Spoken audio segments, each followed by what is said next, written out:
جو پاور ہے وہ بہت ہی اہمیت کا حامل ہے۔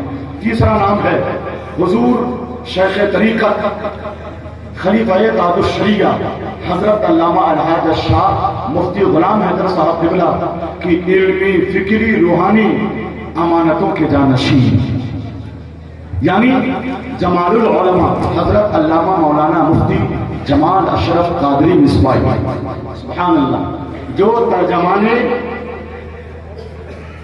حضور مفتی غلام حیدر قبلہ کہہ لیں یا ترجمانی سرمالیہ کہہ لیں یا پھر ترجمانی فکر رضا کہہ لیں، مولانا جمال اشرف مصباحی۔ چوتھا نام حضور سید ثاقب میاں صاحب قبلہ سندیلہ شریف، یعنی حضور سید سرکار طارق ضیاء کی فکری شعاعوں کو نور کی طرح بکھیرنے والے حضور سید ثاقب میاں صاحب قبلہ۔ اور پانچواں نام فقیر محبوب گوہر کا ہے۔ میں گزارش کرتا ہوں کہ آپ حضرات ذرا اس منظر کو بھی ملاحظہ فرما لیں، اور ڈاکٹر عرفان رضا صاحب قبلہ ماشاءاللہ، شکریہ۔ پہلے رسم اجرا ہو جائے۔ رسم اجرا کا طریقہ یہ ہے کہ جن شخصیات کے مبارک ہاتھوں سے یہ کام ہونا ہے، اس طرح سے تاکہ لوگ دیکھ لیں، جان لیں کہ یہ کتاب کس نوعیت کی ہے اور رسمیات کے حوالے سے اس کا گوشہ کتنا روشن ہے۔ میں حضور سید صاحب قبلہ سے گزارش کرتا ہوں کہ دو جملے تاکہ رسمی اجرا کی تکمیلیت کے مرحلے سے ہم لوگ خوش اسلوبی کے ساتھ گزریں، لوگوں کو احساس ہو کہ ایک سید زادے نے اس عظیم کتاب، ایک عظیم مقالے کی کتاب کا اجرا فرمایا ہے، احساس ہونا چاہیے۔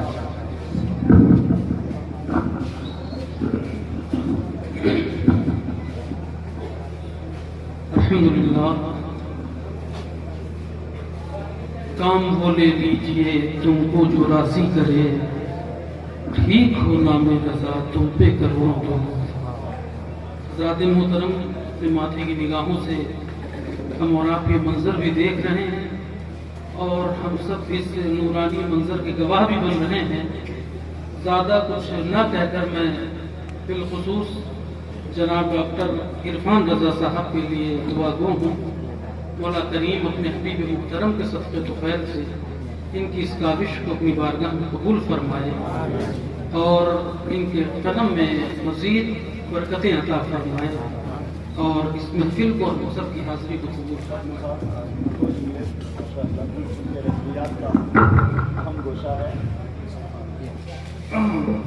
السلام علیکم ورحمۃ اللہ۔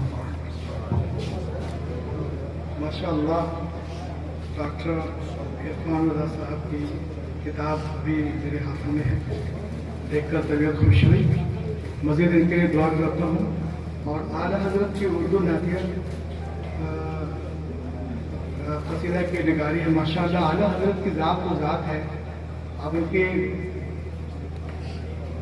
اگر آپ ان کے کلام کو پڑھیں گے آپ اعلیٰ حضرت کے، تو آپ دیکھیں گے کہ نبی کریم صلی اللہ علیہ وسلم کے لیے انہوں نے جن جن الفاظ کا انتخاب چناؤ کیا ہے نا، خدا کے قسم دنیا میں کسی محب نے اپنے محبوب کے لیے نہیں کیا، وہ اعلیٰ حضرت نے کیا ہے۔ انشاءاللہ اس کتاب کو آپ پڑھیں گے تو آپ کو معلوم ہوگا۔ مائی فنیشنگ پوائنٹ، والسلام علی من اتبع خدا۔ صاحب کتاب کی طرف سے اور ان کے برادران کی طرف سے جن حضرات کے دستے مبارک سے اجرا کا عمل گزرا، شال پیش کیا جا رہا ہے۔ سبحان اللہ، اللہ پاک اس ادائے۔ السلام علیکم ورحمۃ اللہ وبرکاتہ۔ اسٹیج پر بیٹھے علماء کرام، مقدس پیران طریقت،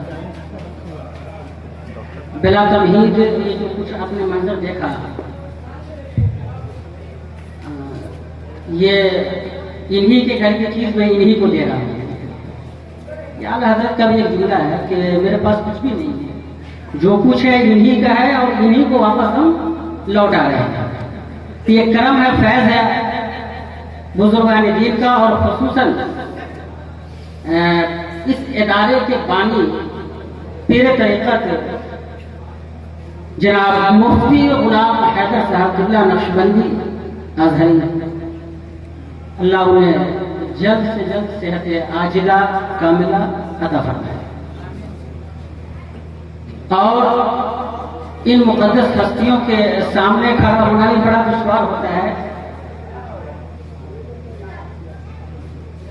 بہتر یہ ہے کہ اسی کتاب سے 4 لائن میں آپ کو پڑھ کر کے سنا دیتا ہوں اور دعا سے نواز دیجیے، یہ میرے لیے کافی ہے۔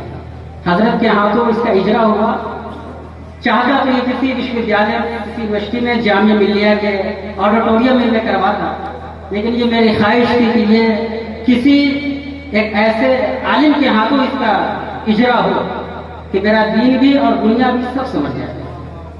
اور ایک چھوٹی سی لائن ہم اللہ مولانا مفتی اکرام الحق صاحب سے کہ گفتگو جب میں سنا تو مجھے بڑا اچھا لگا، بہت اچھا لگا۔ انہوں نے یہ کہا مدرسے سے الحمدللہ اب مدرسے سے وکیل بھی آیا، مدرسے سے جج بھی پیدا ہو رہے ہیں، ایک فاضل مدرسے کا ڈاکٹر بھی بن رہا ہے، انجینئر بھی بن رہا ہے، تو کہیں نہ کہیں حضرت مدرسے سے اس کا تعلق ہے۔ جو بھی مسلمان ہے چاہے وہ بسم اللہ الرحمن الرحیم ہی کیوں نہیں مدرسے میں پڑھا، بعد میں اگر وہ انجینئر بنتا ہے تو تعلق ہے۔ اور سب سے اچھی بات مجھے یہ لگی کہ انہوں نے کہا اردو زبان الحمدللہ مدرسے سے آج ہماری بقا ہے، اسے ہم قائم ہیں۔ تو 4 لائن اسی کا ایک پیراگراف ہے کہ بہرحال رسول پاک صلی اللہ تعالی علیہ وسلم کی تعریف و توصیف آپ کی شاعری کے کسی بھی صنف میں کریں، مثلا نعتیہ غزل، نعتیہ مثنوی، نعتیہ قصیدہ، مقصد صرف نعت نبی کریم صلی اللہ علیہ وسلم مقصود ہوتا ہے۔ زیر نظر یہ مختصر کتاب امام احمد رضا خان فاضل بریلوی علیہ رحمت و رضوان کی اردو نعتیہ قصیدہ نگاری کا مشتہ ہے۔ میری یہ ادنا کوشش ہے کہ جسے میں عاشقان رسول صلی اللہ علیہ وسلم اور حلقہ ارباب ذوق اردو زبان و ادب کو پیش کرنے کی سعادت حاصل کرتا ہوں۔ اس کتاب میں صرف میں نے امام احمد رضا خان فاضل بریلوی کے وہ اردو نعتیہ قصائد جو ہدایت بخشش حصہ اول، دوم اور سوم میں درج ہیں، انہی قصیدوں پر ایک اجمالی گفتگو کرنے کی کوشش کی ہے۔